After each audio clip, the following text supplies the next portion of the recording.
All right, y'all. Keep it quick, short. A little under the weather today, so we're just going to talk about what we've been doing the past few days. I think the last video we did was when we were at the track. I think I put that video out like Saturday. So we are getting ready to go to the track again down in Darlington, South Carolina. And we're going to bring some cars. We're going to bring this the silver methanol stock block LS deal we call Dale. We're going to get that sucker loaded up, and then we're taking the Black Sheep and Slick Rick. So let's take a quick jog into the shop here. We were doing some work on the Black Sheep and Slick Rick, making some changes again to hopefully be faster, better, and more consistent. So we'll run in here. We've got an exciting change to the Sheep. Exciting change, yes. I'm excited about it. Oh, look who it is! Oh, it's me. What's up? Good. What do you got to say? Howdy, partner. I appreciate the last shout out up there at the packing the parachute, but I'm still going to get him to do it every time. We just put a video out on the LS Nasty channel of how to pack a parachute. I'd say it was a pretty good. Like, yeah, if you watch this video that I made, you guys should be able to pack a parachute no problems anytime. Yeah, I mean, just sit the phone next to you in the pits, watch it, pack and shoot. I learned how to do it by watching the video, but am I going to do it? I'm probably just going to still ask you to do it.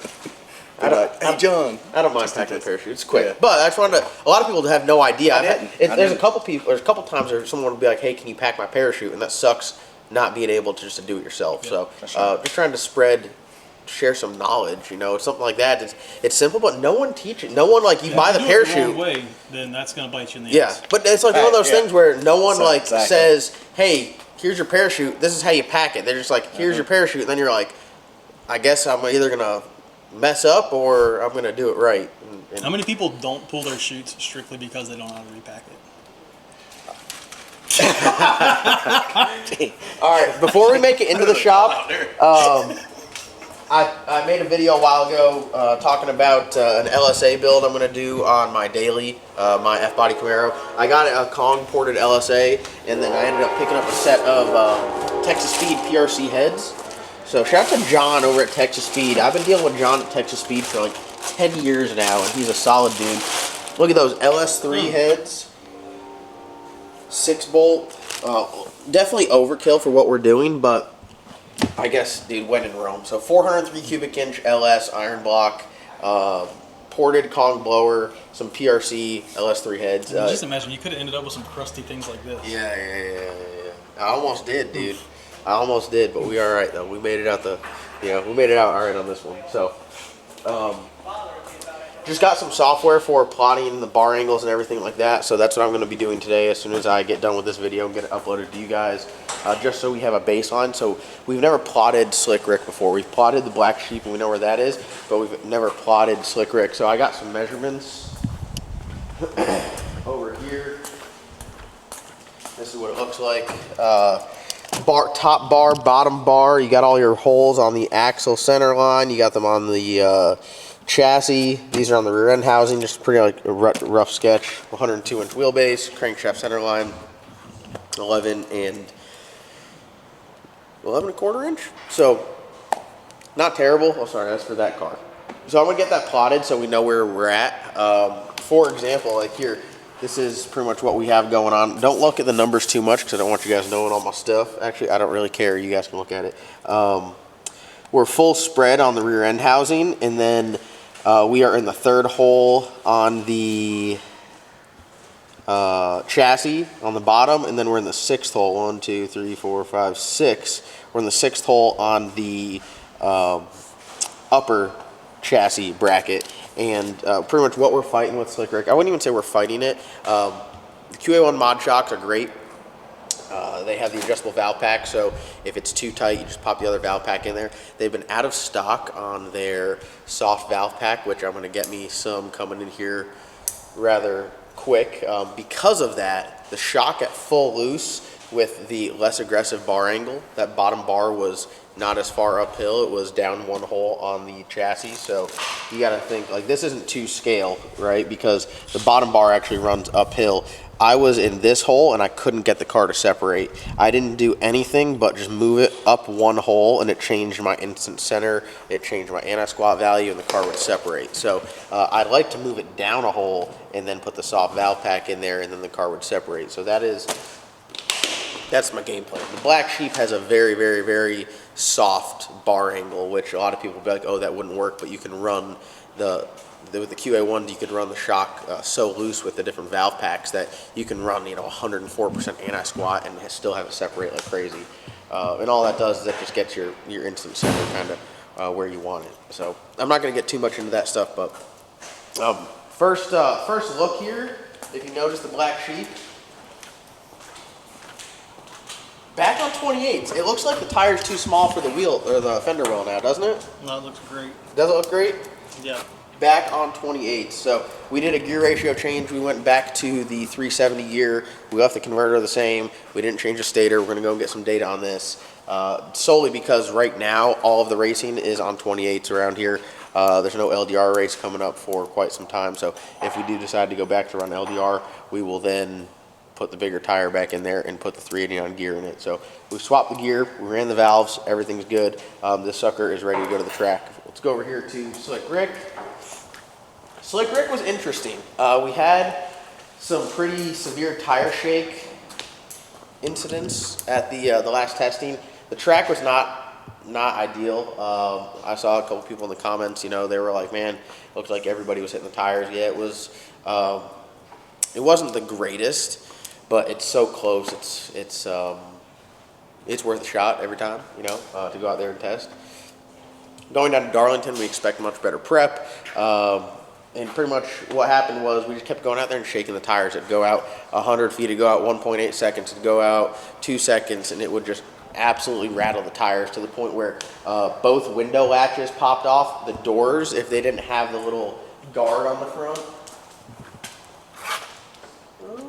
this one doesn't. The other one, the driver's side, it would have come off. The door would have totally come off from shaking that bad.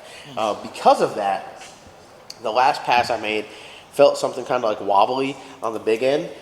Everything was loose underneath the car from the tire shake. We're talking about front lower control arms, front A arms are loose, the wishbone's loose, a beadlock ring came loose, some of the 4-link bars stuff, like it wasn't loose but not super tight, not as tight as it was left. So yeah, the tire shake is no joke. So we got everything all nut and bolted on this. We ran the valves on this. Everything is good. So we are good to go for testing tomorrow with this guy as well.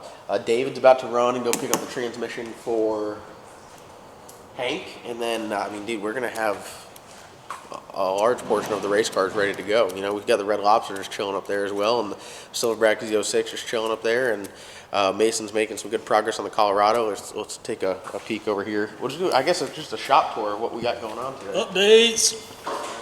What you got going on over here, Mason? Getting there. Tyler hooked it up with some pinouts, so we figured out what everything does, kind of. Although reading the GM pinouts is more difficult than I thought, because it tells you what every wire is. Like all of these are a 12-volt ignition, but they don't tell you where they go, so you don't really know if you need them. Same with these are all grounds, but you don't really know what where they're supposed to be. So I still have to figure some of that out, but like we have starter here. If we can just get this to work, it will be good, but this is a clutch switch wire. Yeah. So I got to figure out where this needs to go to be happy. Yeah. It definitely won't start unless it sees the and I clutch think compressed. once this is happy, this will be okay. Yeah. Other than that, we're pretty much there. You got wires there by you that are run rampant. Those are just our coolant temp, crank signal, and I think oil pressure's over there, and then AC pressure switch. So like all of that is real simple, just need to key those in. But other than that, everything's pretty much figured out. All of our headlights work now, our turn signals, brake lights, all that stuff works now. The goal is, I'm supposed to do Power Tour with Scott, and then Mason and David, I think, are going to whip this thing at Power Tour. So that's like going down to Atlanta, up to Rockingham. Scott's doing it in a buggy with no roof or anything like that, and I guess I'm riding in that thing. You're gonna have a wild ride. You know what though? If this is here though, we could rotate. Holly, It all comes together now. Now How far? That's his How many out. miles do you think John to get before he goes, I wished I had my F450? massage seats. I don't know, He's man. be like, hey, Riding, you to, guys actually don't drive the Colorado, drive the 450. riding to Atlanta.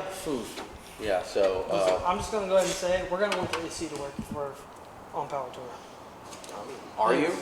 I don't have AC. Why should you guys have AC? Because you have an open buggy. You open your windows. Oh, we'll kick the windshield We'll out. take the windshield out. We'll take the windshield out. Hear me out, Mason. Hey, can we cut T-tops out? Buggy. So how many days do we have Colorado. left? That's the And this? No. Or till Power Tour? till Power Tour. I have no idea. When is it? I don't even know. The 12th it starts. So Yikes, that's like 12 days. oh wow, I'm getting a phone call from Cameron Johnson. Ooh. Oh wow, he cut it all. He cut it all. I'll just insert the picture. All right. I'm gonna call Cameron. I'm gonna wrap this video up. This sucker here should be ready. We'll say 2 weeks, 12 days. It'll be ready. And Yeah. It'll run one way or another. If that means we have to like we need to get a radiator fan, and we need got a to radiator get. fan. I got you. Fans. Oh, you already got the fans? Okay, sweet. We just need to mount the condenser to the radiator, and we can mount that in. And So we then need you to just do. finish turbo kit. We're not gonna do like extreme boost, so I was just gonna put like a silicone coupler. Absolutely fine. Yeah. Well, you might be able to weld a 90 on the end of that turbo. I and then- can't because someone RTV'd it on there. You told me to. To RTV, no, I said put it on there. Oh, well, we'll just get a silicone 90. I like it. I mean, it's Yeah, gonna be silicone like 90. 12, 13 pounds of boost. Yeah, silicone 90, and I could weld a straight piece onto there, and then you just slide it on, and it'll be good to go. Yeah, I mean, I think this thing, 550, 600 horsepower, like max. This thing is going to be absolutely terrifying. Oh, it's going to be ridiculous. Yeah, it really It'll be is. perfect. Yeah, no, I can't wait for it to be in Atlanta, and Mason's like, ah, shit, the transmission out. No. Power shifting. No. Look at him. Look at him. No. That's before he even leaves. Listen, All right, he'll have so that I'm tore going out. to the junkyard and getting a spare AR5 before we leave. I will Yeah. put a transmission in a parking lot. Yeah, so it should be fun. Mason already got all the fuel system done and everything like that, so we are We're there. home stretch on this thing for sure. I'm gonna do some fab. I'm gonna fab up a piece here. Should we run a blow-off valve or not? We don't need Yeah. it. No blow-off valve. I wanna so, hear that thing yeah, shoot. so when you let off the throttle, Yeah. I'm just saying, we could try. We could always add it later. Yeah, it doesn't need it. Yeah. So Do you know how many times I've thought that the blow-off valve was working when it wasn't even working? that's you, not me.